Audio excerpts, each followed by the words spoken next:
સ્થાનિક સ્વરાજની ચૂંટણી હવે થોડાક જ સમયમાં છે અને તેવામાં સુરતમાંથી મનોજ સોરઠિયાને કેમ ટિકિટ આપવામાં આવી છે તેના પર ગોપાલ ઇટાલિયાએ મોટો ધડાકો કર્યો છે. શું છે સમગ્ર મામલો, તેના વિશે વિગતે ચર્ચા કરીશું. નમસ્કાર, હું છું પ્રથમ મોદી, આપ જોઈ રહ્યા છો નિર્ભય ન્યૂઝ.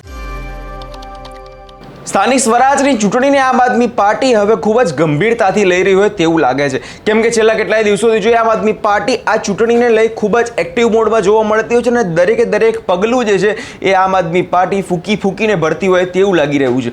અને તેવી જ ઘટના અત્યારે સુરતમાં જોવા મળી છે, કેમ કે સુરતમાં જોવા જઈએ તો આમ આદમી પાર્ટીનો આ ગઢ અત્યારે કહેવાઈ રહ્યો છે અને તેવામાં વોર્ડ નંબર 4માં અત્યારે ટિકિટ જે છે ઉમેદવારની તે મનોજ સોરઠિયાને આપવામાં આવી છે.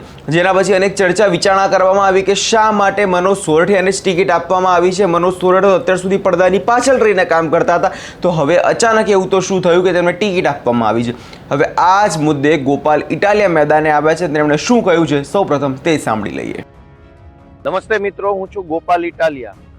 આમ આદમી પાર્ટીના ક્રાંતિકારી યોદ્ધા મનોજ સોરઠિયાને આમ આદમી પાર્ટી દ્વારા સુરત મહાનગરપાલિકામાં વોર્ડ નંબર 4ના ઉમેદવાર બનાવવામાં આવ્યા છે.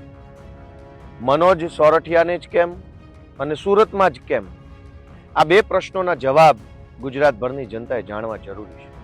આજકાલ રાજનીતિમાં લાંબો સંઘર્ષ કરવાની માનસિકતા લગભગ નેતાઓમાં રહી નથી.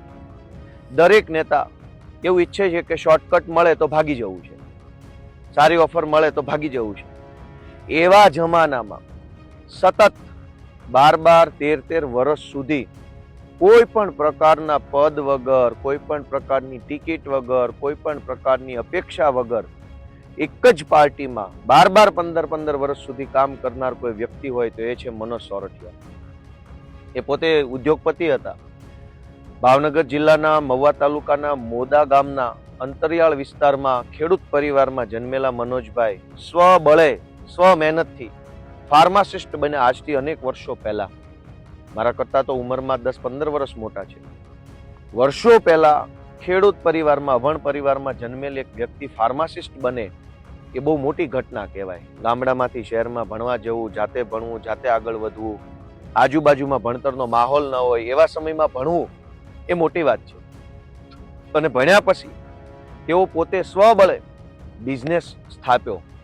એ જમાનામાં વોટર જેટ મશીનોની ખૂબ બોલબાલા હતા ટેક્સટાઇલ ઇન્ડસ્ટ્રીઝની અંદર.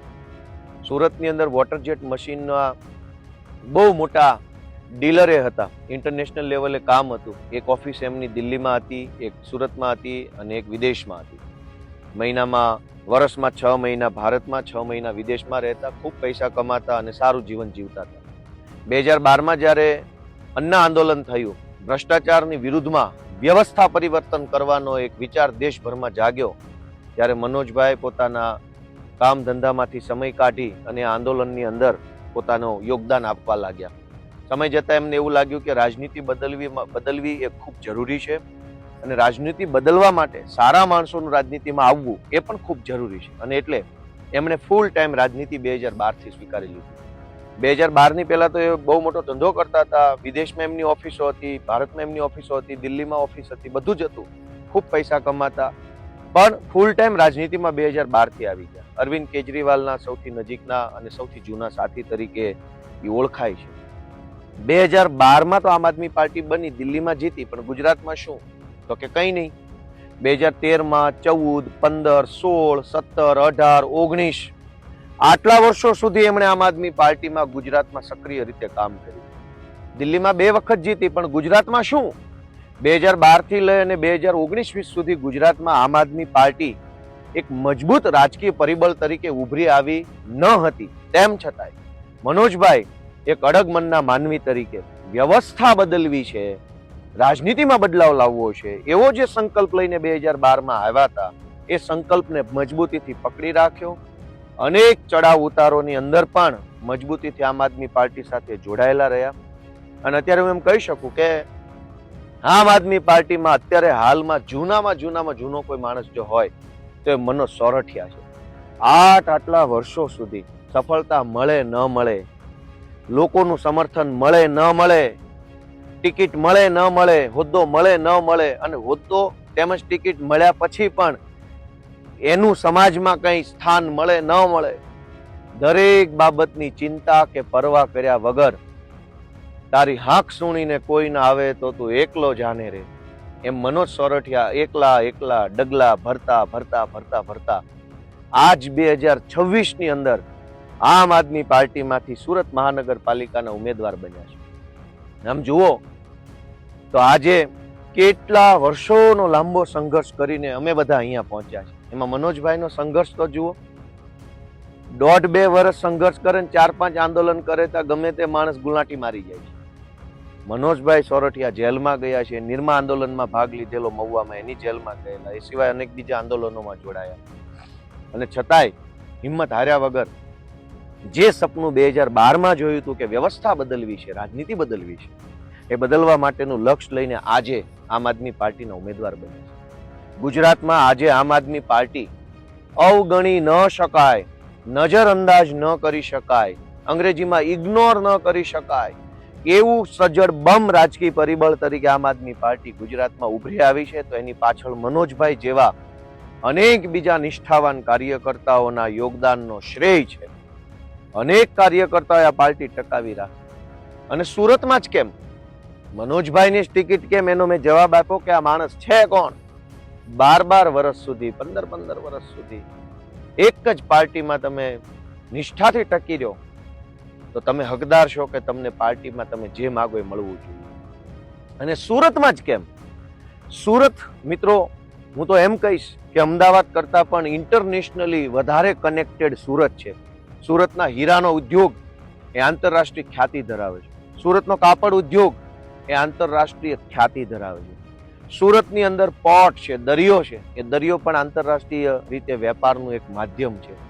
આ સિવાય સુરતની વર્ષો પહેલા જરી ઉદ્યોગ વખણાતો, એ જરી પણ ખૂબ ગ્લોબલી ફેમસ થયેલી, આજકાલ તો છે નહીં જરી, પણ સુરત વર્ષોથી ઇન્ટરનેશનલી કનેક્ટેડ શહેર છે. ઇવન અંગ્રેજો આ દેશમાં પહેલી વખત આવ્યા, દેશના ભારતના ઇતિહાસમાં ત્યારે સૌથી પહેલા સુરત આવેલા. તો આ અંગ્રેજો સૌથી પહેલા સુરત આવ્યા હતા. તો સુરત આઝાદીના 200-500 વર્ષ પહેલેથી જ આંતરરાષ્ટ્રીય રીતે કનેક્ટેડ શહેર છે. પણ સુરતની હાલત શું છે?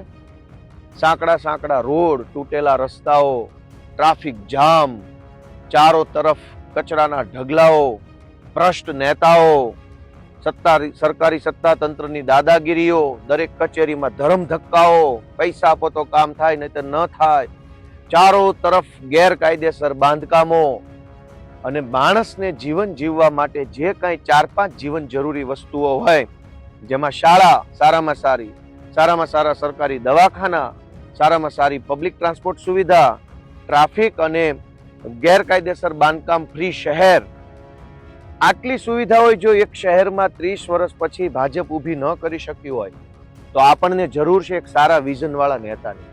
અને એ વિઝન કોનામાં છે? એ વિઝન મનોજ સોરઠિયામાં છે. કેમ? કેમ કે મનોજ સોરઠિયા 15 વર્ષ સુધી પોતાના વિઝન સાથે જોડાયેલા રહીને આમ આદમી પાર્ટીને આગળ લાવવાનું કામ કરી શકતા હોય તો મનોજભાઈ જેવો નેતા સુરતને પણ આગળ લાવી શકે. આંતરરાષ્ટ્રીય કનેક્શન ધરાવતા શહેરોમાં, શહેર સુરતમાં આંતરરાષ્ટ્રીય કક્ષાની શું સુવિધા છે? આંતરરાષ્ટ્રીય કક્ષાના સ્કૂલ સુરતમાં નથી, આંતરરાષ્ટ્રીય કક્ષાના દવાખાના સુરતમાં નથી, આંતરરાષ્ટ્રીય કક્ષાના રસ્તાઓ સુરતમાં નથી, આંતરરાષ્ટ્રીય કક્ષાની કોલેજો સુરતમાં નથી, આંતરરાષ્ટ્રીય કક્ષાનું ટાઉન પ્લાનિંગ સુરતમાં નથી, આંતરરાષ્ટ્રીય કક્ષાનું પબ્લિક ટ્રાન્સપોર્ટ સિસ્ટમ સુરતમાં નથી, આંતરરાષ્ટ્રીય કક્ષાનો સિવિક સર્વિસ સુરતમાં નથી. તો ક્યારે આવશે? કોણ લાવશે? એ વાતનો જવાબ આપવા માટે આમ આદમી પાર્ટીએ મનોજભાઈ સોરઠિયાને વોર્ડ નંબર 4 ના ઉમેદવાર બનાવ્યા છે.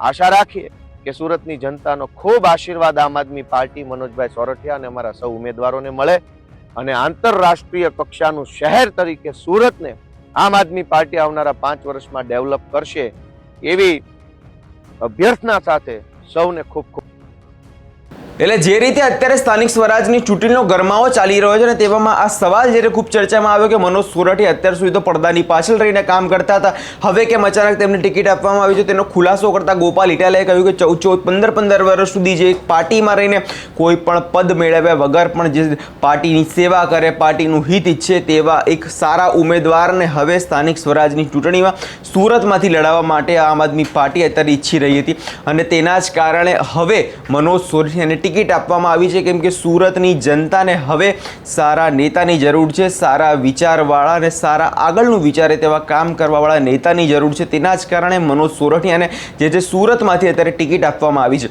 હવે જોવાનું એ રહેશે કે આગળના સમયમાં શું મનોજ સોરઠિયા આ બધી વાતો પર ખરા ઉતરે છે, કેમ કે જે રીતે અત્યારે મનોજ સોરઠિયા તો પાછળ રહીને કામ કરતા હતા, પરંતુ હવે જ્યારે સમય આવ્યો છે આગળ રહીને ચૂંટણી લડવાનો, તેવા સમયમાં કેવું પ્રદર્શન રહેશે તે જોવાનું રહ્યું. આ વિષયમાં તમારો શું અભિપ્રાય છે અમને કમેન્ટ કરી ચોક્કસથી જણાવજો અને અમારી ચેનલ નિર્ભય ન્યૂઝને લાઇક, શેર અને સબસ્ક્રાઇબ કરવાનું ભૂલશો નહીં.